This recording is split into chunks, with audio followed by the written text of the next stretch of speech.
award is presented to a blood service or centre from a developing country that has made a significant contribution in strengthening transfusion practice within the country.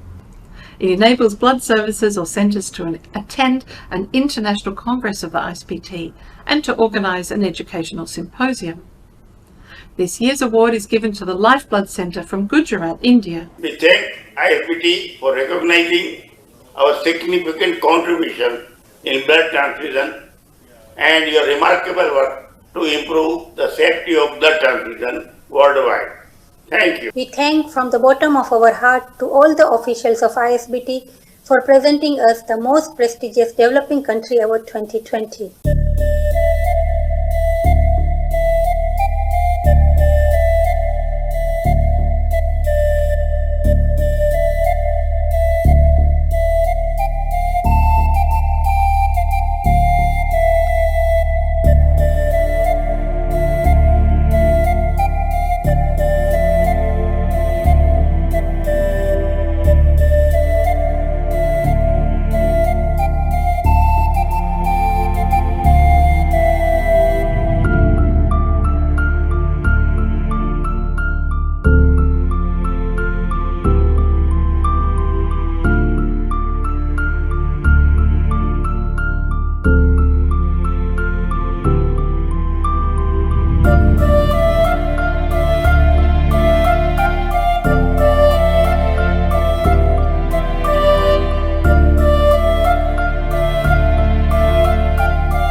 I would like to congratulate LBC for the prestigious award and also want to thank LBC and IMA Rajkot for the warm invitation.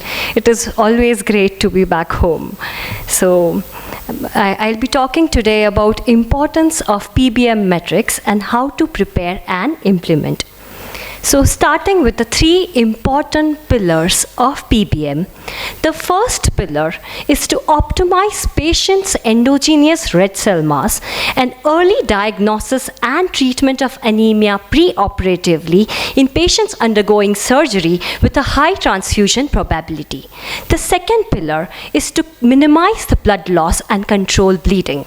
And the third pillar is to optimize patient-specific physiological tolerance of anemia, adopting more restrictive transfusion thresholds, rational use of blood and blood products, and avoiding unnecessary transfusions. So implementation of the three pillars of PBM requires timely diagnosis of bleeding disorder in order to stop bleeding in a bleeding patient and to enable hemostatic cover for patients who are likely to bleed during an invasive procedure. So as far as mild bleeding disorder is concerned, mild bleeding disorder, if identified preoperatively, will definitely enable timely preoperative intervention. But patients with mild bleeding disorders usually exhibit only a mild to moderate bleeding tendency, most often characterized by mucocutaneous bleeding, which is evidenced after trauma or invasive procedures. So what if the mild bleeding disorder is not identified before the surgery? Well, mild bleeding disorders without a significant past history of bleeding may only have slow intraoperative blood loss, which is only realized by post-operative drop in hemoglobin.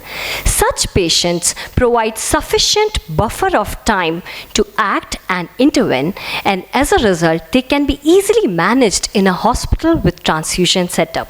Hence, the need for urgent replacement in patients with mild bleeding disorders, though desired, is not mandatory. On the other hand, as far as identification of severe bleeding disorders is concerned, it is very important to diagnose and identify a severe bleeding disorder, because patients with severe bleeding disorders will have acute severe blood loss intraoperatively, which, if not managed urgently, may lead to fatal outcome.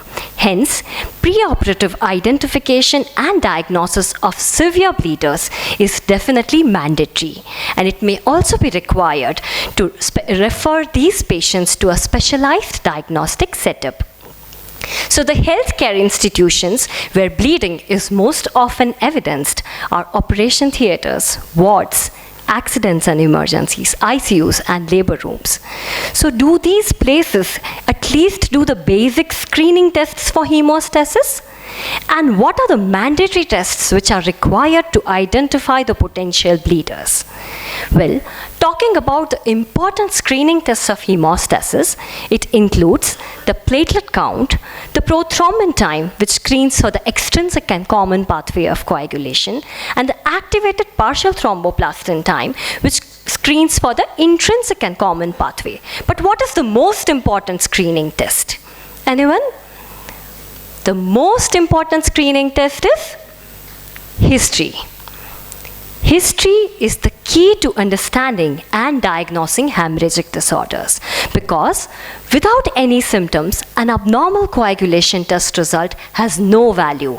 But with a good history, you just need some basic investigations to arrive at the diagnosis. An abnormal coagulation parameter has no value if the patient is not bleeding, has not been a bleeder because of lack of past history of bleeding, or is not likely to be a bleeder because of lack of family history or medication history. The goal of hemostatic assessment, especially pre-surgically, is to discriminate between the normality and pathological bleeding tendency. The goal is to differentiate between severe versus mild bleeding disorders. However, the differentiation between normal subjects versus patients with mild bleeding disorders is often unclear. Various bleeding assessment tools aim at prediction of bleeding risk in relation to interventions. So in order to improve the collection and reproducibility of bleeding history, since we all know that history can be quite subjective, so in order to make it more objective and reliable, the International Society of Thrombosis and Hemostasis, that is ISTH, has developed the bleeding assessment tool, which is a detailed questionnaire which takes around 20 minutes to administer. So if you look at this questionnaire here, so there are 14 different symptoms which are assessed, and a score from 0 to 4 is allotted to each of the 14 symptoms. A score of 0 would usually mean that that particular symptom is absent or trivial. A score of 1 would mean that that particular symptom is just present. A score of 2 would mean that that symptom required consultation. A score of 3 would mean that that symptom required surgical hemostasis, and a score of 4 would mean that that symptom required blood transfusion. So the total score for all the 14 symptoms is added up, and the total score of 3 or more than 3 for children, 4 or more than 4 for adult males, and 6 or more than 6 for adult females is considered as significant, and it identifies a potential bleeder. So various studies are done to assess the utility of these BAT scores. So this was one such study which we performed at CMC, and we can clearly see from this graph that it is extremely good to differentiate a non-bleeder from a bleeder. And studies have shown that a BAT score of less than 3 has a negative predictive value of 99.2%. This means that if the patient has a normal BAT score less than 3, then it essentially rules out the possibility of inherited hemostatic defect. So if the history alone is so good, Why do you need to perform additional tests? Why not rely on history alone? Well, because you must understand the limitations of history. You might be dealing with an unreliable patient who forgets to give you important history. Or you might be dealing with an acquired disorder of coagulation where the patient may have had an uneventful surgery in the past, but now has an acquired bleeding disorder. Or you might be dealing with a mild factor deficiency, like a mild factor 11 deficiency or a factor 7 deficiency, wherein the patient may bleed only during or after the surgical provocation.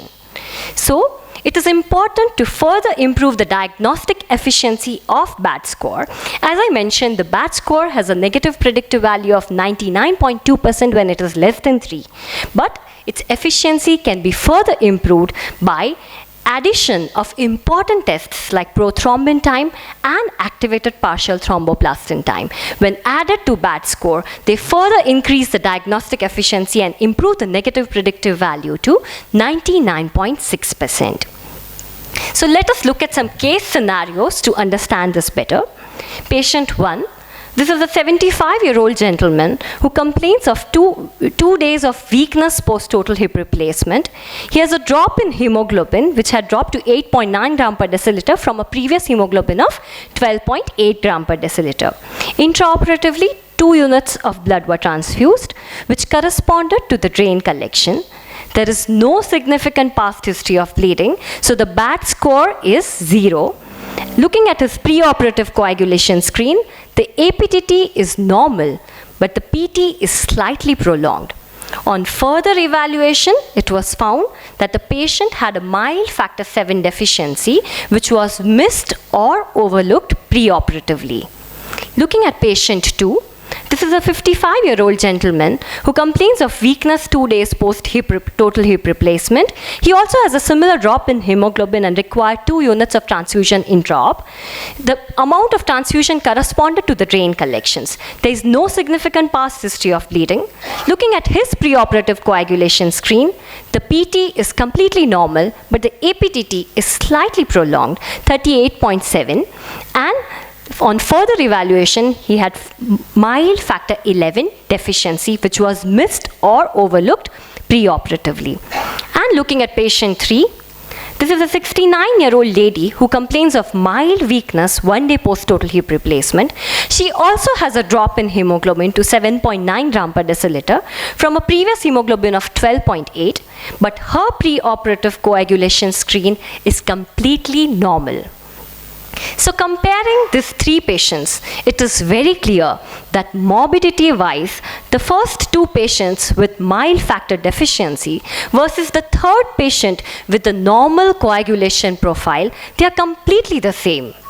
So is it really required to have urgent identification of mild bleeding disorders? Well, the answer is very clear. It is not required because the treatment still remains the same. It is still blood and blood products which can be given either before or after the surgery, because mild bleeding disorders provide sufficient buffer of time to act. Hence, the simple algorithm to evaluate the preoperative risk of bleeding is to take a detailed history in the form of ISTH BAT score, which takes around 20 minutes to administer, simple tests like platelet count, PT and APTT with a sensitive reagent, which can not only identify a severe bleeding disorder, but with a sensitive reagent, it may also identify mild and acquired bleeding disorders. Thus, a combination of normal PT and APTT with a normal BAT score virtually excludes the possibility of bleeding disorder in a patient referred for hemostatic evaluation. So coming to BTCT, many a times we have seen the clinicians ordering BTCT before the patient undergoes a surgery. So what is BT? Coming to bleeding time is the time taken by standardized skin wound to stop bleeding. But what is a standard skin wound? Well, it is very important to know that a standard skin wound is not a prick wound, but it is a stab wound. It is a wound which is at least 2.5 to 3 millimeters deep and 1 to 1.5 millimeters wide. It can be created with the help of the lancet because the tip of the lancet is 3 millimeters long and 1.5 millimeters wide at its base. So when you are performing the bleeding time as per the modified IV's method, you tie the blood pressure cuff and elevate the pressure to 40 millimeters of mercury. Select an area on the volar aspect of the forearm such that it is devoid of superficial veins, scars or angiomas. Make 3 confident stab wounds, considering that at least one of those wounds is a standard skin wound. Start the stopwatch immediately. You see the blood dwelling out from the wounds like this if it is a standard skin wound. At an interval of every 30 seconds, gently blot these wounds with the help of the Wattmann's filter paper and stop the stopwatch when all the 3 wounds stop bleeding. So now, is this bleeding time actually a good pre-operative screening tool? Can it predict the pre-op or intra-op blood loss? So the diagnostic efficiency of tests is assessed by a statistics which is known as receiver operating characteristic curve. So if you look at this curve here, the y-axis shows the total true positive fraction, whereas the x-axis shows the false positive fraction. So an ideal test would be something like this along the dotted line, where you see that it shows 100% true positive and a 0% false positive. On the other hand, a completely non-informative test is one which lies along the 45 degrees angle like this, so that there is no difference between true positive and false positive. So various studies done to assess the utility of preoperative bleeding time shows that it is completely non-informative. So the preoperative bleeding time test lacks clinical benefit. Thus, in the absence of any history of excessive bleeding, bleeding time fails as a screening test and is therefore not indicated as a routine preoperative screening test. On the other hand, bleeding time done by the modified IV's method is definitely a good screening test if done as per the reference specification in patients with a significant bleeding history and with a significant BAT score. Coming to CT, well, CT is an obsolete test because it can even miss out on severe bleeding disorders. Nowadays, it is only useful in patients who have got snake bite, when whole blood clotting time 20 is performed. So let us look at some case scenarios to understand the implementation of the 3 pillars of PBM. Mrs. A, she is a 45-year-old lady who presented with complaints of easy fatigability and tiredness since 3 months. She has a history of menorrhagia requiring antifibrinolytics and hormonal therapy. On examination, she has pallor. She was found to have fibroids and hence was posted for elective myomectomy. Preoperatively, it was found that her hemoglobin was 7.1 gram per deciliter. Hence, the gynecologist requested for 1 unit of red cell transfusion in view of low hemoglobin of 7.1 gram per deciliter. Now, does she actually require transfusion? Well, what is the next step? So the answer is very simple. When in confusion, discuss with your pathologist and look at simple tests like CBC. So looking at CBC, you see that her hemoglobin is low, her red cell volume is low, her red cell distribution width is high, which means that there is anisocytosis. Looking at the blood film, it is very clear that you can see that there are hypochromic microcytic red blood cells and there is anisochromasia. And as Sukesa rightly mentioned, color is the very good indicator, and here we can clearly see that there are certain RBCs which are well hemoglobinized, whereas some RBCs are not.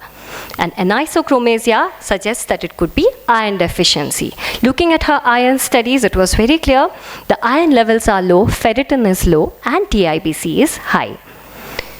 So it is very important to maintain the hematocrit in order to enable efficient hemostasis. This is because a good hematocrit will promote the margination of the platelets, platelet adhesion and platelet aggregation. Thus, the aim should be to keep the hematocrit above 30%. So in order to maintain the hematocrit, does this patient require transfusion? Well, we all know she does not require transfusion, and as Sir rightly mentioned, iron is magical, so she can be given the magic in the form of iron, and she can be treated easily by correcting the cause of anemia, and which will help avoid unnecessary transfusion. Looking at another case, Mrs. B. This is a 45-year-old lady. She was awaiting CABG and was referred from Coimbatore by the cardiothoracic surgeon due to prolonged APTT done preoperatively. At CMC also, her APTT is prolonged. It was 113 seconds. So what is APTT? APTT is the time taken by anticoagulated citrated plasma to clot in the presence of negatively charged contact activator, phospholipids and calcium. It tests for the integrity of intrinsic and common pathway of coagulation. So the results of APTT are reflected in terms of APTT in seconds with a reference range, or the ratio of patient's APTT divided by that of the control, and the ratio of more than 1.2 indicates prolongation. Looking at the patient's PT results, the patient's PT is normal and her complete blood count shows a normal platelet count. What is PT? PT is the time taken by recalcified citrated plasma to clot in the presence of tissue factor, and it assesses the integrity of extrinsic and common pathway of coagulation. So, as we have already listened to this before in the previous sessions, what next if the results are prolonged? Well, the next step is to perform the mixing studies. If you have the prolonged PT and APTT, the very next step is to mix equal quantity of patient's plasma with pool normal plasma and repeat the test which was prolonged. So in this particular case, because the APTT was prolonged, you repeat the APTT. The rationale of performing mixing study is that when you mix the patient's plasma with pool normal plasma, and if it gives you a complete correction, it means that there was certain factor which was deficient in the patient's plasma, which is now provided by the pool normal plasma. So it shows that you are dealing with a factor deficiency. On the other hand, if there is no correction, it means that there is something which is inhibiting the clotting factor in the patient's plasma. And that same inhibitor is also inhibiting the clotting factor of the pool normal plasma. So this could be because of inhibition by heparin, lupus anticoagulant, inhibitor to a particular clotting factor, or elevated levels of FDPs or D-dimers.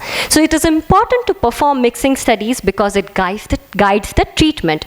You know that if there is complete correction, if you are dealing with factor deficiency, such a patient will benefit by receiving transfusion of plasma or factor concentrate. On the other hand, if there is no correction, transfusion is clearly not going to benefit and the patient requires alternative treatment. So coming back to our patient B, who was awaiting CABG with a prolonged APTT. So her PT is normal, CBC is normal, but the APTT is prolonged, which is correcting on performing the mixing studies. So because there is complete correction, we know that we are dealing with a factor deficiency because of a factor along the APTT pathway, which could be 12, 9, 11 or 8. So looking at her factor assays, her factor 11 is less than 1%. So does it mean that she requires transfusion? Well, if you again come back to the screening tests which I had mentioned, the most important screening test is history. So looking at her history, she has had no past or present history of bleeding. She has had 2 full-term normal deliveries, but she has never required transfusion. So her ISBT batch score is completely 0. So why is it that she has never bled in her life, although her factor 11 is less than 1%? So we have all studied the textbook version of coagulation cascade, which talks about the intrinsic pathway, the extrinsic pathway, and the common pathway. But we must understand that possibly the textbook version of coagulation cascade does not happen in our body because it fails to answer several important questions. For example, in patients with severe hemophilia A or hemophilia B who have severe deficiency of factor 8 or 9 will have severe bleeding symptoms despite of a completely intact extrinsic and common pathway. On the other hand, patients with factor 12 deficiency will will never bleed throughout their life. This picture here shows a picture of Mr. John Hagman. He was completely deficient in factor 12, but he never bled throughout his life. And it is after him that factor 12 is now known as the Hagman's factor. On the other hand, patients with factor 11 deficiency may have variable bleeding symptoms and may bleed only upon surgical provocation. So the answers to all these questions are provided by what is now known as the cell-based model of coagulation. So it is now known that all the coagulation processes occur on the surface of the cells, which could be endothelial cells, platelets, or monocytes. And there are three important phases: initiation, amplification, and propagation. So starting with initiation. In the initiation phase, once there is a tissue injury, there is release of tissue factor. This tissue factor forms a complex with 7A, and in addition to activating 10 to 10A, it also activates some amount of 9 to 9A. Now this 10A will convert prothrombin to form trace amount of thrombin. However, this initiation phase, which is very similar to the extrinsic pathway, can only form trace amount of thrombin, which is not sufficient to form a stable fibrin clot. The reason is that there is a newly identified protein called tissue factor pathway inhibitor. So as soon as the 10A is generated, tissue factor pathway inhibitor forms a complex with 10A, and it blocks any further contribution from an extrinsic pathway. Thus, it explains why a completely intact extrinsic pathway cannot compensate for the deficiency in factor 8 or factor 9. Coming to the next phase, which is the most important phase of coagulation, the amplification phase. It is during this phase that factor 8 gets activated to 8A and 5 gets activated to 5A on the surface of platelets. And important complexes are formed, which is the 10ase complex and the prothrombinase complex, resulting in generation of large quantities of thrombin. Thousands of molecules of thrombin are generated, which is sufficient to form a stable fibrin clot. Let us look at the amplification phase in a bit more detail. So as I mentioned, during the amplification phase, factor 8 and 5 get activated to 8A and 5A. Once these get activated, they have the 8A has binding site for 9A and 10. Thus, it brings together 9A and 10 together, forming the 10ase complex. This 10ase complex acts as an enzyme at the catalytic site on 10, cleaving a peptide from 10. This 10 gets activated to 10A.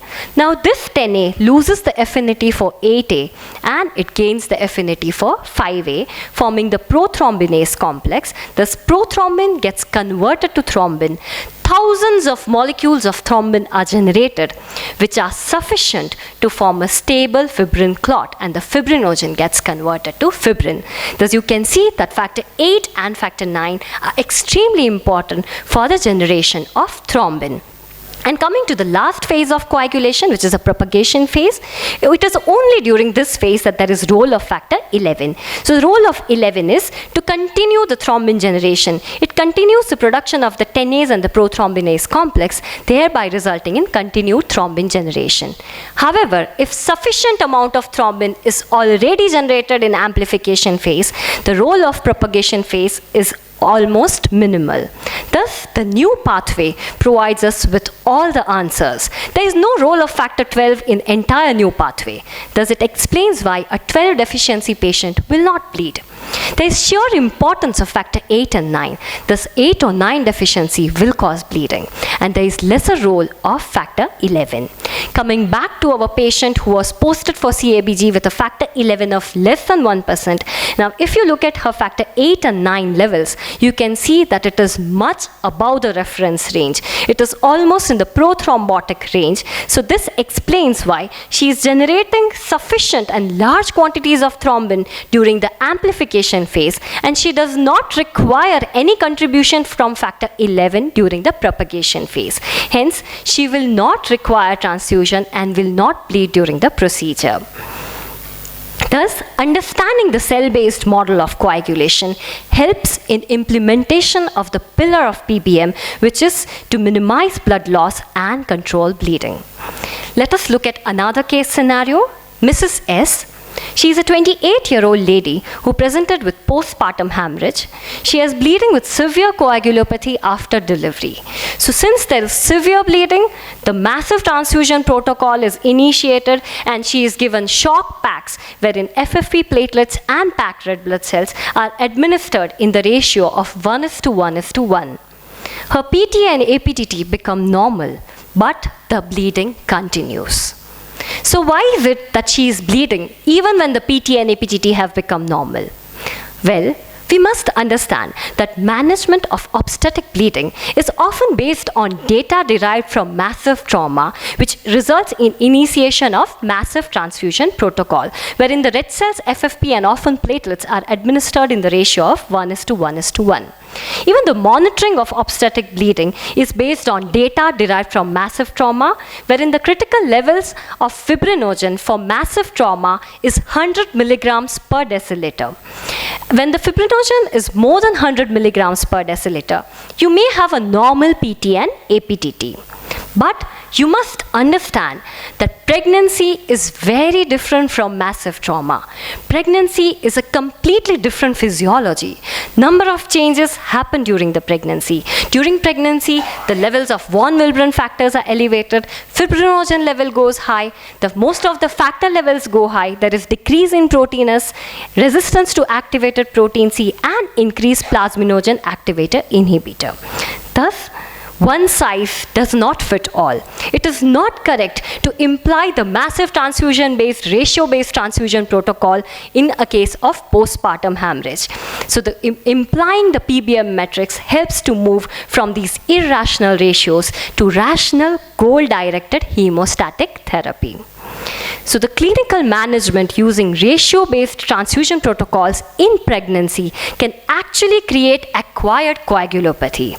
There is clearly a disadvantage of giving unmonitored shock pack because majority of the pregnant women will have factors and platelets at much above the normal pregnant levels, and while the blood products would have lower quantities of fibrinogen and coagulation factors.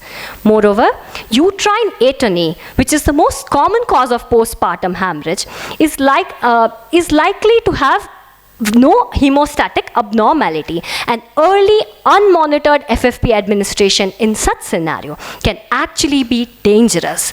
This is because FFP will have much lower quantity of fibrinogen than what is actually there in the pregnant women, and it will dilute out the existing level of fibrinogen. Multiple studies have now shown that a fibrinogen level of 100 milligram per deciliter, which is suitable for massive trauma, is not sufficient for obstetric bleeding. The minimum level of fibrinogen required for obstetric bleeding is 200 milligrams per deciliter. The significance is that as soon as the placenta is delivered, the fibrinogen level falls below the normal pregnancy level sooner than the other coagulation factors, and in certain circumstances, it can also go lower than 200. And there is a strong evidence to suggest that a low von Closs fibrinogen is an accurate biomarker for progression from moderate to severe PPH, and a fibrinogen of less than 200 milligram per deciliter has a positive predictive value of 100% to predict progression to severe PPH. Hence, the implementation of the pillar of PBM helps us to move from massive transfusion protocol to massive transfusion avoiding protocol. So going back to Mrs. S, the only test which was actually predicting or reflecting her bleeding was fibrinogen. Her fibrinogen was 145 milligram per deciliter, which is less than 200. And you know that once she is deficient in fibrinogen, the correct product to be administered is cryoprecipitate and not FFP. So she received a full dose of cryoprecipitate and the bleeding stopped. Thus, the mandatory test which should exist in places where the labor room is there is von Closs fibrinogen. It is also useful in trauma and DIC. So, utilization of von Closs fibrinogen helps in implementation of the pillar 2 of PBM, which is minimization of blood loss and control of bleeding. Coming to another case scenario, Mr. C. This is a 50-year-old male, a case of cirrhosis. He was awaiting liver biopsy. Before the liver biopsy, the pre-procedure PT-APTT were done. And you can see that the PT and APTT both were prolonged and both were correcting on performing the mixing studies. So does it mean that a preoperative prolonged PT-APTT means increased risk of bleeding and correction of PT-APTT means no risk of bleeding? So is it that this patient requires transfusion?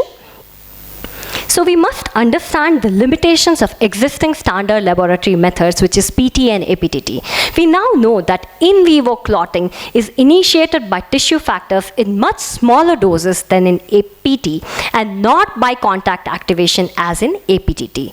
It is further amplified by factor 8 and factor 9.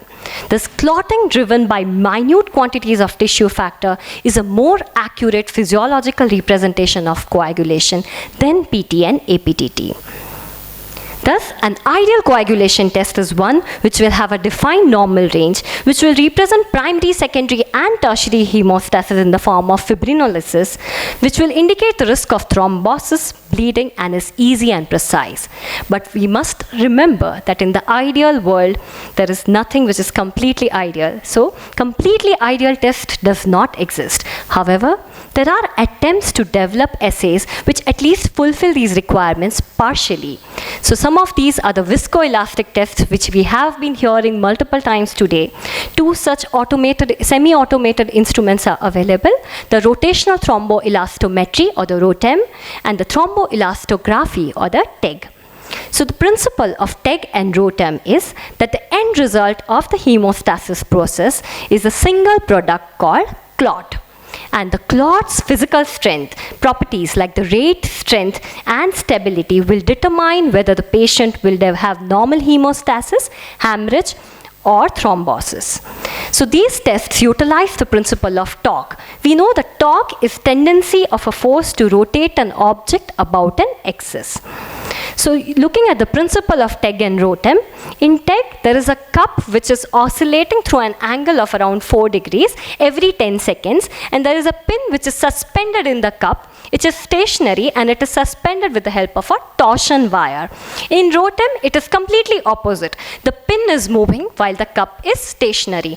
Now you take citrated blood, whole blood, to this cup and you add physiological quantities of tissue factor and calcium chloride to initiate the clotting. So let us look at it diagrammatically to understand it.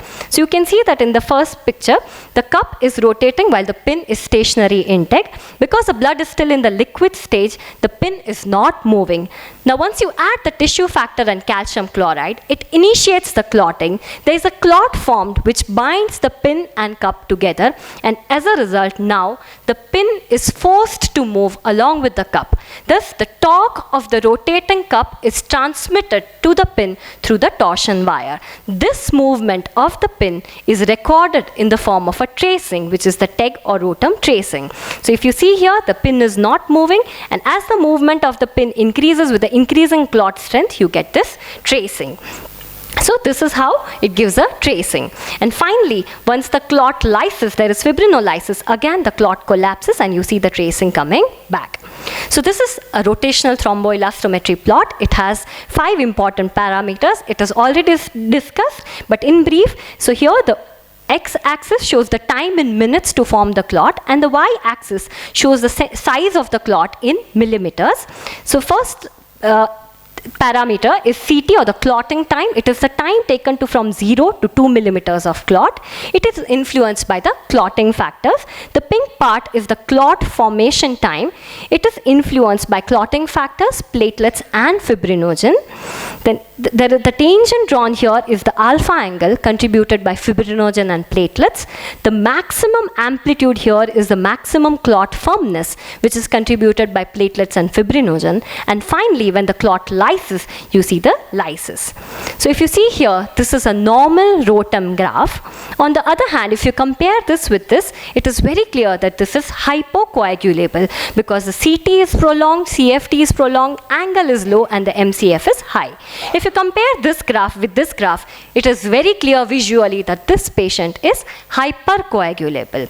It also helps to understand fibrinolysis. These are patients with elevated fibrinolysis, and it helps to monitor treatment with with tranexamic acid. This is pre and post tranexamic acid. You can see the clear difference. Here the graph, it is collapsing, and here the clot is not collapsing post treatment with tranexamic acid. So coming back to the patient C with liver disease who is awaiting the liver biopsy with prolonged PT and APTT, you can see that the patient is having a completely normal ROTEM. On the contrary, I would say it is hypercoagulable because the MCF is high, the angle is high.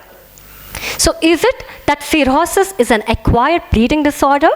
Well, perhaps, because there are factors favoring bleeding, as in this patient. There is decreased coagulation factors resulting in elevated PT-APTT, decreased platelets, hyperfibrinolysis.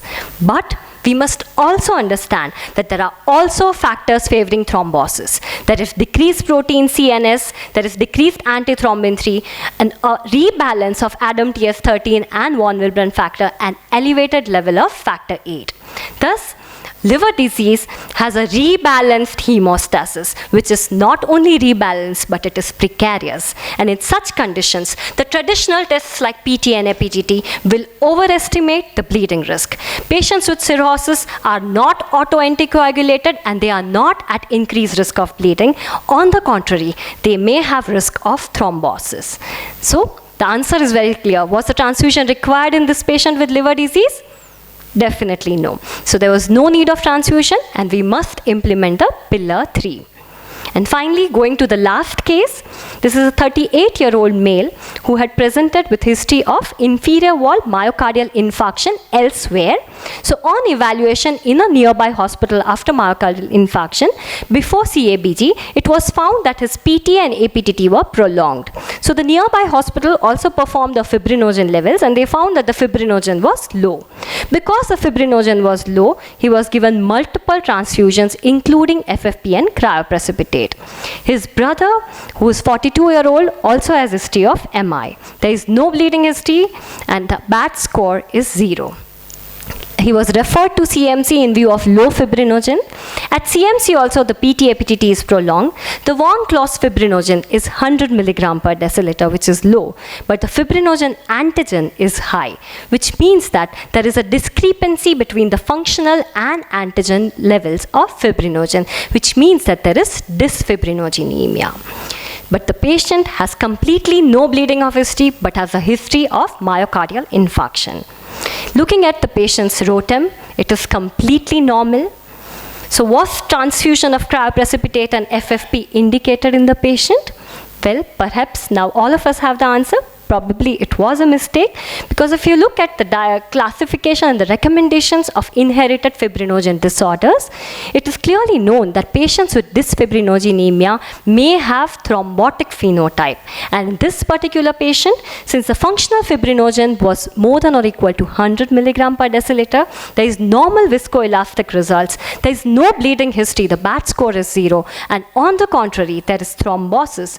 So this patient is unlikely to bleed during the CABG and is on the contrary more at risk of thrombosis. So it is very important to remember and implement the third pillar: avoid unnecessary transfusions. Treat the patient and not the numbers. So transfusions are one of the most overused treatments in modern medicine at a cost of billions of dollars, as published in Nature. This implementation of 3 pillars of PBM helps us accomplish 3 important goals: save blood, save lives, and save money. Thank you very much.